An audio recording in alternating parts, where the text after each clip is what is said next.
Hello guys, welcome back to. आज मैं फिर से लेके आ गई हूँ आपके लिए फिज़िक्स के सीरीज़ में, और इसमें कुछ इम्पॉर्टेंट और वन लाइनर हम पढ़ते हैं। तो चलिए आज की क्लास स्टार्ट करते हैं। इसमें पहला इम्पॉर्टेंट फैक्ट्स है कि जब एक व्यक्ति तीव्र प्रकाश क्षेत्र से अंधेरे कमरे में प्रवेश करता है, जैसे कि हम तीव्र प्रकाश क्षेत्र से बाहर से अचानक से अंधेरे कमरे में प्रवेश करता है, तो उसे कुछ समय के लिए ना स्पष्ट दिखाई नहीं पड़ता। ठीक है, कुछ समय के लिए स्पष्ट दिखाई नहीं पड़ता, लेकिन बाद में ना धीरे धीरे हम लोगों को दिखाई देने लगता है। इसका क्या कारण है? तो जो हमारी आँख की पुतली है ना, आँख की पुतली परिवर्ती द्वारक का कार्य करती है। परिवर्ती द्वारक का कार्य करती है, जिसके आकार को ना परितारिका की सहायता से बदला जा सकता है। जो पुतली होती है वो छोटी बड़ी होती है, तो उसके जो आकार है ना, पुतली के आकार को परितारिका के द्वारा ना बदला जा सकता है। जब प्रकाश अत्यधिक चमकीला होता है, मतलब बहुत ज़्यादा चमकीला होता है, तो परितारिका ना सिकुड़ कर पुतली को छोटा बना देती है ना। चमकीला होता है तो सिकुड़ कर छोटा बना देती है, क्योंकि कम प्रकाश की ज़रूरत होती है ना, कोई इमेज बनने के लिए छोटा बना देती है, जिससे आँख में कम प्रकाश प्रवेश कर सके, जिससे कम प्रकाश प्रवेश कर सकता है। परंतु जब प्रकाश मंद होता है या प्रकाश बहुत कम दिखाई देता, कम होता है, जैसे अंधेरे कमरे में, तो परितारिका ना फैल कर पुतली को ना बड़ा बना देती है। कैसा बना देती है? पुतली को बड़ा बना देती है, जिससे आँख में ना अधिक प्रकाश प्रवेश कर सके, क्योंकि प्रकाश तो वहाँ पे ऑलरेडी कम है, तो हमको पुतली को ज़्यादा प्रकाश की ज़रूरत पड़ेगी ना देखने के लिए, तो वो बड़ा बना देती है जिससे अधिक प्रकाश प्रवेश कर सके। इस प्रक्रिया में ना जो ये होता है उसमें थोड़ा सा समय लग जाता है, मतलब पुतली को छोटे से बड़ा होने में थोड़ा सा समय लग जाता है।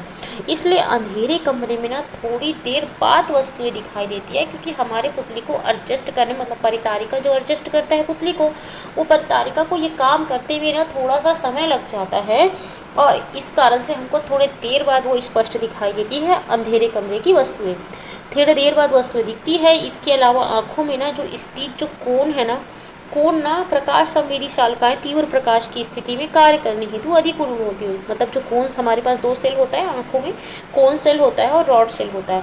ठीक है, तो कोण सेल जो होता है ना, वो ना तीव्र प्रकाश में रंगों को देखने के काम आता है, और जो रॉड सेल है होता है ना, वो रात के टाइम में देखने में काम आता है। तो इसीलिए रॉड सेल ना चमगादड़ वगैरह में रॉड सेल ज़्यादा अच्छे से काम करता है, इसलिए उन लोग रात में बहुत अच्छे से देख पाते हैं, हमारा एवरेज होता है। ठीक है, तो कोण प्रकाश ना संवेदी शालाएं तीव्र प्रकाश की स्थिति में कार्य करने हेतु अधिक अनुकूल होती है, तथा रॉड प्रकाश ना संवेदी शालिकाएं अंधेरे में कार्य करने हेतु अधिक अनुकूल होती है। तीव्र प्रकाश से मंद प्रकाश में जाने पर रॉड शालिकाओं के कार्यशील होने पे भी थोड़ा समय लगता है। मतलब अगर तीव्र प्रकाश है उसमें हम अचानक से अंधेरे कमरे या मंद प्रकाश में चले गए, तो जो रॉड सेल है ना, जो बेचारी काम नहीं कर रही थी, कौन सेल काम कर रही थी, उसको काम करने में थोड़ा समय लग जाता है। इसलिए क्या होता है, हमको थोड़ी देर में दिखता है। नेक्स्ट है, आभासी प्रतिबिंब का आकार छोटा होता है तो अवतल लेंस होता है। कौन सा लेंस होता है? अवतल। अगर आकार प्रतिबिंब है ना, आकार छोटा होता है ना, तो लेंस बोल रहे हैं ना, लेंस, अवतल लेंस होता है। ये मिरर और लेंस बहुत दोनों अलग अलग होते हैं, इनकी कार्य विधि भी अलग होती है, समटाइम अपोजिट भी हो जाती है, तो इसलिए थोड़ा ध्यान रखिएगा।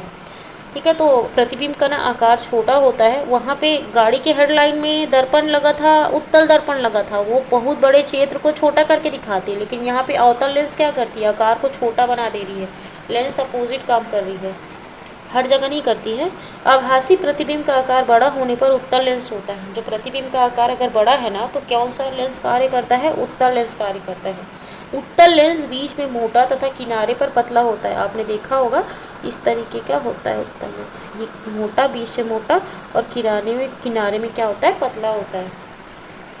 देखिए, नेक्स्ट क्वेश्चन है, यदि किसी लेंस की क्षमता पावर +2 डायोप्टर है तो उसकी फोकस दूरी क्या होगी? तो हमेशा हमको इस फॉर्मूला को याद रखना है। ये क्वेश्चन बहुत बार पूछे जाते हैं। देखो, BRPSC में पूछा गया था, और कई बार रेलवे एग्जाम में भी कई बार ये क्वेश्चन आते हैं।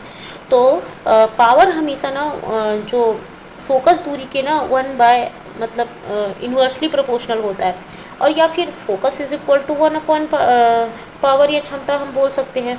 तो अगर हमको बोला है फोकस दूरी, तो फोकस दूरी इक्वल टू 1/p, मतलब 1/2 इक्वल टू 0.5 मीटर। ठीक है। तो 0.5 मीटर को ना हम सेंटीमीटर में अगर कन्वर्ट करेंगे तो 50 सेंटीमीटर हो जाएगा। क्या हो जाएगा? 50 सेंटीमीटर। इसको 1 मीटर इक्वल टू 100 सेंटीमीटर, तो इसको 100 से मल्टीप्लाई कर दिए 0.5 को, तो यहाँ पे 50 सेंटीमीटर हो गया। ठीक है, तो ये याद रहेगा, P इक्वल टू 1/F या फिर F इक्वल टू 1/P, इसको याद रखिएगा। ओके, आगे बढ़ते हैं। धूप की चश्मे सनग्लास की पावर कितनी होती है? तो 0 डायोप्टर होती है, 0 डायोप्टर। उसमें थोड़ी ना पावर होता है, हमको उससे थोड़ी ना कुछ देखना पड़ता है। उसमें तो क्या होता है कि सिर्फ हमको धूप से बचाने के लिए होता है वो पावर, और उसमें कुछ नहीं होता। जो 0 डायोप्टर होता है उसमें पावर। पानी में हवा का बुलबुला किस लेंस के जैसा व्यवहार करता है? तो अवतल लेंस के जैसा व्यवहार करता है। ये भी बहुत इंपॉर्टेंट है। ठीक है, पानी में हवा का बुलबुला किस लेंस के जैसे व्यवहार करता है? तो अवतल लेंस के जैसे व्यवहार करता है। यदि लेंस की क्षमता -2D है तो फोकस दूरी कितनी होगी? वही मैंने बताया था पहले ही, P is equal to 1/F या F इक्वल टू 1/P। तो यहाँ पे P पूछा है, मतलब क्षमता दिया है, पावर। ठीक है, तो P पूछा है तो 1/F, 1/-2 तो -0.5 मीटर हो जाएगा। एक वस्तु को कहाँ रखा जाए ताकि उसके समान आकार का वास्तविक प्रतिबिंब प्राप्त हो? तो उसको ना 2F में, मतलब जो फोकस दूरी है उसके डबल में रखने से ना उसका ना वास्तविक प्रतिबिंब प्राप्त होगा। अर्थात फोकस दूरी से ना 2 गुनी पे अगर हम रखते हैं, मैंने प्रीवियस क्लास में आपको बताया था, ठीक है, कि कहाँ कहाँ पे रखने से कहाँ कहाँ पे बनता है, उसको देख लीजिएगा। तो अगर हम वास्तविक प्रतिबिंब प्राप्त करना है तो 2F पे रखेंगे, तो फोकस दूरी से 2 गुनी पे रखेंगे तो समान आकार का वास्तविक प्रतिबिंब प्राप्त होगा। उत्तल लेंस से बने हुए प्रतिबिंब पर क्या प्रभाव पड़ेगा यदि लेंस के बीच में काला कागज लपेट दिया जाए? लेंस के बीच में अगर काला कागज लपेट दिया तो उत्तल लेंस, उस लेंस पे क्या इफेक्ट पड़ेगा? तो प्रतिबिंब की ना प्रदीप्ति की तीव्रता कम हो जाएगी। सिंपल सी बात है, लाइट में कुछ चीज़ लपेट दो तो तीव्रता तो कम हो जाएगी ना, इंटेंसिटी। तो उसी तरीके से 2D तथा 4D क्षमता वाले 2 लेंसों के संयोग की तुल्य क्षमता कितनी होगी? तो जोड़ देंगे 2D + 4D, क्या हो जाएगा? 6D हो जाएगा, खत्म। दृश्य प्रकाश के किस रंग में सबसे अधिक ऊर्जा होती है? तो बैंगनी। देखो, जिसमें ज़्यादा एनर्जी होगी वो ज़्यादा फैलेगा, मतलब ज़्यादा फैलेगा मतलब कि स्कैटर्ड हो जाएगा। ठीक है, तो एनर्जी ज़्यादा है तो बैंगनी रंग की, तो ज़्यादा फैल जाती है, इसलिए दूर तक जा नहीं पाती है। ठीक है, तो चूँकि किसी तरंग की ऊर्जा तरंग दैर्घ्य की व्युत्क्रमानुपाती होती है। मैंने बोला था लाल का तरंग दैर्घ्य ज़्यादा होता है इसलिए दूर तक दिखता है वो, तो तरंग दैर्घ्य की व्युत्क्रमानुपाती होती है। और बैंगनी रंग के प्रकाश की तरंग दैर्घ्य सबसे कम होती है, तो बोल सकते हैं कि एनर्जी सबसे ज़्यादा होती है। इसी आधार पर हम कह सकते हैं कि लाल रंग के प्रकाश की ऊर्जा क्या होती है? सबसे कम होती है, और तरंग दैर्घ्य सबसे ज़्यादा होता है। किसी लेंस की क्षमता धनात्मक तथा किस लेंस की क्षमता ऋणात्मक होती है?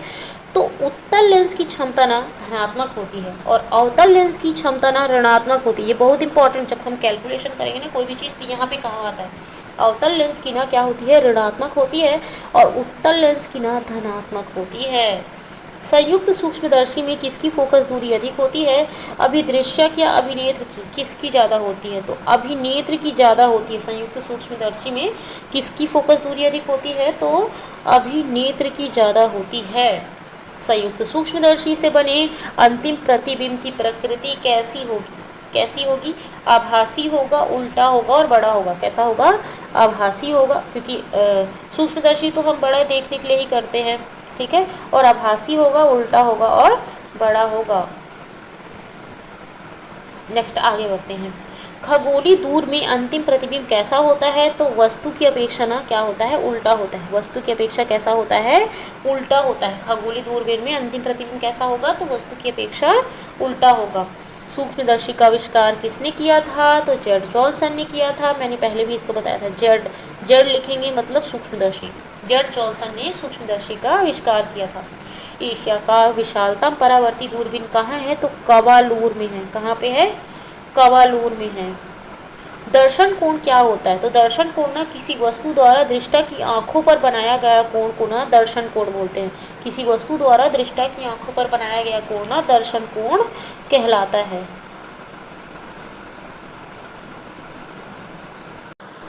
तो दर्शन कोण क्या होता है? किसी वस्तु द्वारा दृष्टा की आंखों पर बनाया गया कोण को ही हम दर्शन कोण कहते हैं। प्रकाशिक यंत्र किसी वस्तु को स्पष्ट रूप से दिखाने हेतु किस प्रकार सहायता करते हैं? तो दर्शन कोण का ना मान बढ़ाकर सहायता करते हैं। क्या करते हैं? दर्शन कोण का मान बढ़ाकर सहायता करते हैं। एक संयुक्त सूक्ष्मदर्शी में अभिदृश्यक एवं नेत्रिका की आवर्धन क्षमताएं क्रमशः m1 व m2 है। सूक्ष्मदर्शी की आवर्धन क्षमता कितनी होगी? तो सूक्ष्मदर्शी की आवर्धन क्षमता ना कभी भी मल्टीप्लाई होता है, तो m1 इंटू m2 हो जाएगा। क्या हो जाएगा? m1 इंटू m2 हो जाएगा, क्योंकि आवर्धन क्षमताएं कभी भी क्या होती है? मल्टीप्लाई में होती है। चलिए आगे बढ़ते हैं। किसी तारे का रंग क्या दर्शाता है? तो किसी तारे का रंग दर्शाता है कि तारे का रंग उसके टेम्परेचर को दर्शाता है, कि उसमें कितना टेम्परेचर है ये बताता है उस तारे का रंग। कौन सा रंग तारे का सबसे अधिक ताप प्रदर्शित करता है या किस प्रकाश में उच्चतम ऊर्जा होती है? तो जो अगर कोई तारा नीला दिख रहा है मतलब उसमें प्रकाश बहुत ज़्यादा है, जैसे गैस हमारी नीला जलती है तो इसका मतलब कि उसमें एनर्जी बहुत ज़्यादा है। अगर लाल जल रही है इसका मतलब कि गैस खत्म होने वाला है। उल्लू घोर अंधकार में भी देख सकता है। कैसे? उसकी बड़ी बड़ी आँखों के ना गोल आगे की तरफ निकले हुए होते हैं, आँखें ना उसकी आगे की तरफ निकले होते हैं, आपने देखा होगा, जो उसको ना द्विनेत्री दृष्टि प्रदान करते हैं। क्या प्रदान करते हैं? द्विनेत्री दृष्टि प्रदान करते हैं। जो आँखें जो ना गोल गोल जो आगे की तरफ निकला हुआ है ना, वो उसको ना द्विनेत्री दृष्टि प्रदान करते हैं। होलोग्राफी क्या है? तो होलोग्राफी ना किसी वस्तु के त्रिविमी मतलब 3 डायमेंशनल इमेज उत्पन्न करने की तकनीक है। क्या है? 3 डायमेंशनल या त्रिविमी 3 डायमेंशनल इमेज उत्पन्न करने की तकनीक को होलोग्राफी कहते हैं। स्पष्ट दृष्टि की न्यूनतम दूरी कितनी होती है? तो 25 सेंटीमीटर होती है। ये बहुत इंपॉर्टेंट है। कितनी होती है? 25 सेंटीमीटर की दूर में अगर कोई पर्सन खड़ा है तो हम उसको एकदम अच्छे से देख पाएंगे। ठीक है, उसके ज़्यादा दूर में थोड़ा सा दिक्कत होगा, ज़्यादा पास में थोड़ा ज़्यादा बड़ा बन जाएगा इमेज। कैमरे के अभिदृश्यक में कौन सा लेंस प्रयुक्त होता है? तो उत्तल लेंस होता है। कॉन्वेक्स लेंस होता है कैमरे में। क्या होता है? कॉन्वेक्स लेंस होता है। किस लेंस का प्रयोग मैग्नीफाइंग ग्लास की तरह करते हैं? तो उत्तल लेंस या अभिसारी लेंस का प्रयोग ना मैग्नीफाइंग ग्लास, मैग्नीफाइंग मतलब क्या होता है? बड़ा करना। ठीक है, तो अभिसारी मतलब बड़ा करना। ठीक है, तो उत्तल लेंस या फिर अभिसारी लेंस का नाम मैग्नीफाइंग ग्लास की तरह यूज़ करते हैं, बड़ा करके देखते हैं। निकट दृष्टि दोष से पीड़ित व्यक्ति की क्या समस्या होगी? तो निकट दृष्टि दोष है मतलब दूर की वस्तु देखने में उसको प्रॉब्लम होगी। ठीक है, निकट का तो साफ दिखेगा लेकिन दूर की वस्तु साफ नहीं दिखेगी। एक व्यक्ति को दूर की वस्तु साफ दिखती है परंतु निकट की नहीं दिखती, उसको कौन सा दृष्टि दोष है? ठीक है, तो दूर दृष्टि दोष है, क्योंकि ना दूर की वस्तु साफ दिख रही है मतलब दूर दृष्टि दोष है। ठीक है, दूर की वस्तु साफ दिख रही मतलब दूर दृष्टि दोष है। कौन सा दर्पण यूज़ किया जाता है इसमें? उत्तल की अवतल? उत्तल दर्पण यूज़ किया जाता है। ठीक है, और इसमें कौन सा निकट दृष्टि दोष में कौन सा? निकट बड़ा है ना और दूर छोटा है ना, तो निकट में अवतल यूज़ किया जाता है, अवतल दर्पण, और इसमें ना उत्तल दर्पण यूज़ किया जाता है। ठीक है, आगे बढ़ते हैं। आगे ख़त्म हो गया। चलिए आज के लिए इतना ही। Bye bye. Thank you so much.